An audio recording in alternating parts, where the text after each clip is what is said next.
মনে করবেন। আসুন কবি ছন্দের মাধ্যমে কি লিখছেন একটু মন দিয়ে শুনবেন। কাঁদছি আমি নিশিতে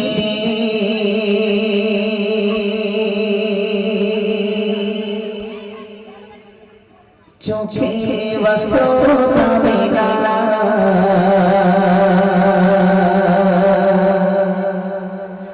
মনে পড়ে বারবার তোমার স্মৃতি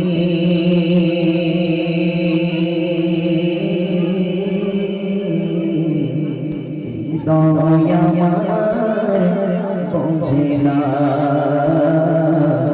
হৃদয় আমার বোঝে না।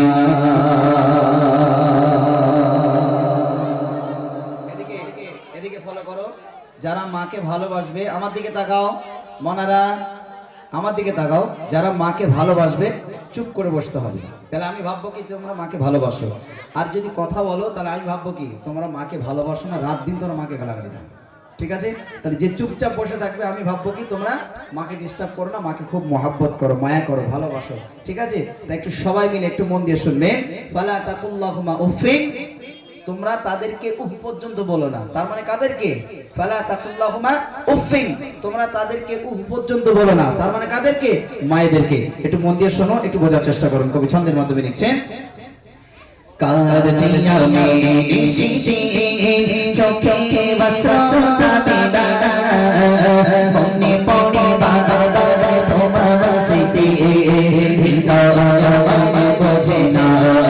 কাঁদছি আমি নিশিতে চোখে বসতা বেলা মনে পড়ে বারবার তোমার স্মৃতি হৃদয় আমার বোঝে না। কাঁদছি আমি নিশিতে চোখে বসতা বেলা মনে পড়ে বারবার তোমার স্মৃতি হৃদয় আমার বোঝে না। তোমার সবাইকে কোথায়নি বাবা পাই না শেষ ভালোবাসা তোমার বিকল বলে যে গো তুমি যে আমার সুখের দিশা। তোমার সবাইকে কোথায়নি বাবা পাই না শেষ ভালোবাসা তোমার বিকল বলে যে গো তুমি যে আমার সুখের দিশা। তোমার মুখে রই চাচারে ঘষে তোমার মুখে রই চাচারে ঘষে বলা কোনো দিনে যাবে না হইলা তোমার তুলনা। কাঁদছি আমি নিশিতে চোখে বসতা বেলা মনে পড়ে বারবার তোমার স্মৃতি হৃদয় আমার বোঝে না। কাঁদছি আমি নিশিতে চোখে বসতা বেলা মনে পড়ে বারবার তোমার স্মৃতি হৃদয় আমার বোঝে না। কাঁদছি আমি নিশিতে চোখে বসতা বেলা মনে পড়ে বারবার তোমার স্মৃতি হৃদয় আমার বোঝে না। তুমি আশা ভালোবাসা বাবা আধার রাতের জ্যোৎস্না এই রাতের তোমার বাবা সহ্য করিতে পারবো না। তুমি আশা ভালোবাসা বাবা আধার রাতের জ্যোৎস্না এই রাতের তোমার বাবা সহ্য করিতে পারবো না। তোমার মতো নিঃশ্বাস আপন তোমার মতো নিঃশ্বাস আপন হইলে কে গো হবে না হয় না তোমার তুলনা।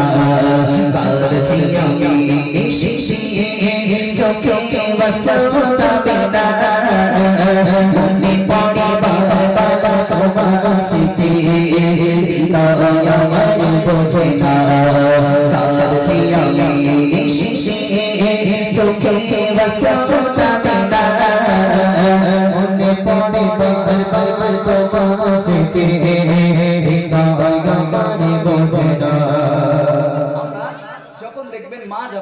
মাইয়াত হয়ে যায়, মারা যায়, মসজিদ যখন এলান হয় তখন সবাই কিন্তু দেখতে আসে, আসে না? সবাই দেখতে আসে। দেখতে এসে কি হয়, মায়ের মুখটা একবার জীবনের মতন জন্মের মতন দেখে নেয়। মেয়েরা আসবে, এসে কান্নাকাটি করবে, রোনাজারি করবে। সেই মাকে যারা 5টা কাফনের কাপড়, আপনাদের কাছে সবার কাছে একটা প্রশ্ন থাকলো, সবার কাছে, যে 3টে কাফনের কাপড় পুরুষদের আর মহিলাদের 5টা কাপড়, এটা কোথা থেকে শুরু হয়েছে আর কেন বা হয়েছে? যে বলতে পারবে, আমার তরফ থেকে ইনশাআল্লাহ একটা পুরস্কার থাকবে। খুব ভালো জিনিস কিন্তু আজকে আপনারা শিখতে পারবেন। আমি কি বললাম, যে 3টে কাপড় কেন পুরুষদের হয়েছে আর মহিলাদের কেন 5টা কাপড় হয়েছে, কেন হয়েছে, কোথা থেকে হয়েছে, সেটা আপনারা বলতে পারলে, যে পারবেন সবার জন্য হাত তুলবেন, ইনশাআল্লাহ আমি আপনাদেরকে পুরস্কার দেব, সবাইকে নয়, যে বলতে পারবেন ইনশাআল্লাহ। নাম্বার 2, তাহলে মাকে আমরা যারা ভালোবাসি, সেই মা কবর নামক জায়গায় যারা শাহিত হয়ে আছে, কবর নামক জায়গা দিয়ে এসেছেন। শীতের রাত্রে আপনি বাইরে গেলে আপনার মাকে যখন ডাকবেন, দরজায় টোকা মারবেন, কেউ না উঠলে ওই বুড়ো মা ঠক ঠক করে কাঁপতে কাঁপতে লাঠি ধরে ধরে এসে ওই বুড়ো মাই কিন্তু আপনার দরজা খুলে দেবে। একবার জোরে বলুন সুবহানাল্লাহ। কবর নামক জায়গায় শাহিত করে দেবেন। দেখবেন 1 দিন 2 দিন 3 দিন আপনি আসবেন, কিন্তু সেই মার ডাকটা কিন্তু থেকে যাবে। মনে হয় এই আমার মা আছে, একটু মাকে ডাকি, কিন্তু আপনি ডাকলে তো মার আর সাড়া পাবেন না। সে মা তো কবর নামক জায়গায়। আমরা কবে গিয়েছি কবর নামক জায়গায়? জুমার নামাজ পড়ে আমরা ড্যাং ড্যাং করে নামাজ পড়ে 2 রাকাত নামাজ পড়লে বাড়ি যেতে পারলে পাচ্ছি না। যাদের মা কবর নামক জায়গায়, আমি অনুরোধ করছি তারা অন্তত একটা বার করে শুক্রবারের দিনে অন্তত আব্বা মার কবরে গিয়ে একটু জিয়ারত করে আসবেন। কবি ছন্দের মাধ্যমে লিখছেন, কবরের কাছে গিয়ে কাঁদছি মা গো,